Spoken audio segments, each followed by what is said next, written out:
Do not buy the Razer Kishi V2 for iPhone until you see this. I'm going to show you the console quality controls and the universal fit they promise.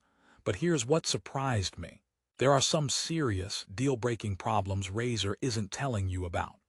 Therefore, in this no BS review, we're going to tear this mobile gaming dream apart. For the best price, click the link in the description. You're here because you want a game on your iPhone like a pro. You've seen the ads, perfect for Xbox cloud streaming, PlayStation Remote Play, and native iOS games. They promise zero latency, a perfect fit and comfort. That's the fantasy they're selling. But the reality, it's more like a budget horror game with questionable controls. Therefore, stick around because what I found might save you $40 and a massive headache. Let's start with the unboxing and first impressions, the part that feels like Christmas. The Kishi V2 looks slick. It has this collapsible design that makes it super portable, and sliding in your iPhone feels satisfying. It clicks into place via the Lightning connector, and the stretchy bridge holds it secure. I tested it with an iPhone 14 Pro, and the fit is indeed universal and stable. No wobbly phone here. Setup is plug-and-play, which is fantastic. But immediately you notice the first joke. The pass-through charging port is on the left side, so if you're left-handed, your charging cable is now trying to tickle your palm. Great design, guys. Therefore, the initial wow is strong, but that's the honeymoon phase. Now the core promise, console quality controls. This is where the Kishi V2 wants to shine. It has micro-switch buttons, which are those clicky, tactile buttons you find on premium mouse clicks. The face buttons, A, B, X, Y, feel good. They're responsive and have a nice snap. The analog triggers are also decent, offering a good range of motion for driving or shooting games. And the programmable macros via the Razer Nexus app. That's a powerful feature for competitive mobile gaming. But, and this is a huge but, the analog sticks are a tragedy. They are small, have very little travel, and the rubberized texture feels cheap. Playing a precision shooter or a platformer feels sloppy. It's like trying to perform surgery with oven mitts. Therefore, the console quality claim starts to crack under the pressure of actual gameplay. Let's talk ergonomics and comfort because you'll be holding this thing. The design is slim and the grips are textured. For short sessions, it's fine. But for those long cloud gaming sessions where you're diving into Halo Infinite Asterisk or Asterisk Forza Horizon 5 Asterisk, your hands will cramp. The controller is just too narrow. There's not enough to hold onto, so your fingers are constantly pinched together. It's the gaming equivalent of wearing shoes that are a size too small. You can walk, but you'll be miserable by the end of the block. Therefore, the portability comes at a direct cost to comfort, which Razer conveniently forgets to mention in their marketing. Now, the software experience with the Razer Nexus app. This is supposed to be your hub. You can browse games, set up macros, and update firmware. The game discovery is okay, but it's mostly just a list. The macro system is the real star here, letting you map complex combos to a single button.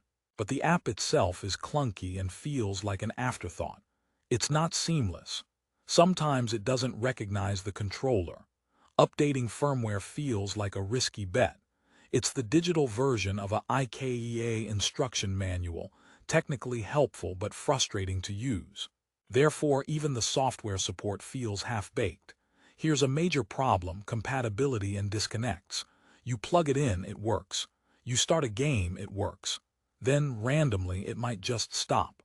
I experienced a few instances where the controller would disconnect for a split second during a streaming session, which in a competitive game is an instant death sentence. The Lightning connection is supposed to be rock solid, but it seems finicky.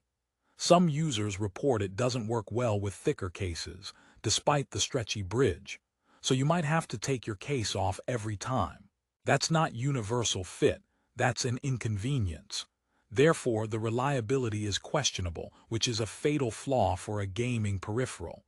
Let's address the elephant in the room, the price. At $39.99, it's positioned as a value option. Compared to a backbone one, which is almost twice the price, it seems like a steal. The Amazon rating is a high 4.2 stars, which initially seems promising. But when you dig into those top reviews, you see a pattern. People love the concept and the initial feel. However, many of the critical reviews highlight the same issues we're talking about.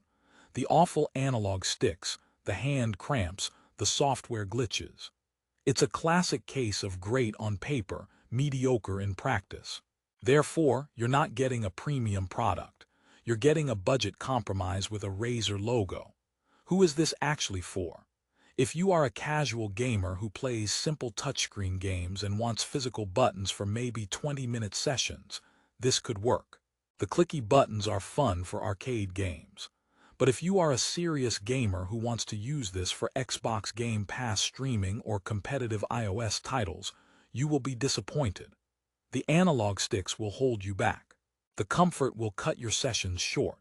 It's like buying a sports car with bicycle tires. The engine might be good, but you're not going to win any races. Therefore, the target audience is much narrower than Razer wants you to believe. So what's the final verdict? After weeks of testing, the Razer Kishi V2 for iPhone is a product of compromises. It gets the basics right: plug and play, a secure fit, and nice face buttons. But it fails on the fundamentals that matter for real gaming: precise analog sticks, long-term comfort, and flawless reliability. The problems aren't minor quirks, they're core to the experience. It's the gaming controller version of a friend who's always late, has some good qualities, but you can't really depend on them. Therefore, I cannot give it a full recommendation. What should you buy instead? If your budget is tight and you must have a Lightning controller, this is your only real option besides the more expensive backbone. But if you can, I'd suggest looking at a standard Bluetooth controller like an Xbox wireless controller and a phone clip. You lose the ultra-portable design, but you gain vastly superior ergonomics and proven reliability. It's a trade-off, but one worth making for your sanity and your gaming performance. That's the honest truth they don't want you to know. In the end, the Razer Kishi V2 feels like a prototype that was rushed to market. It has good ideas, like the micro switches and the collapsible design, but the execution, especially on the sticks and comfort, is a letdown. Don't get sucked in by the low price and the flashy promises. Your mobile gaming experience deserves better. Therefore, if you want to see the current best price on Amazon, check the link in the description below. Thanks for watching and game on.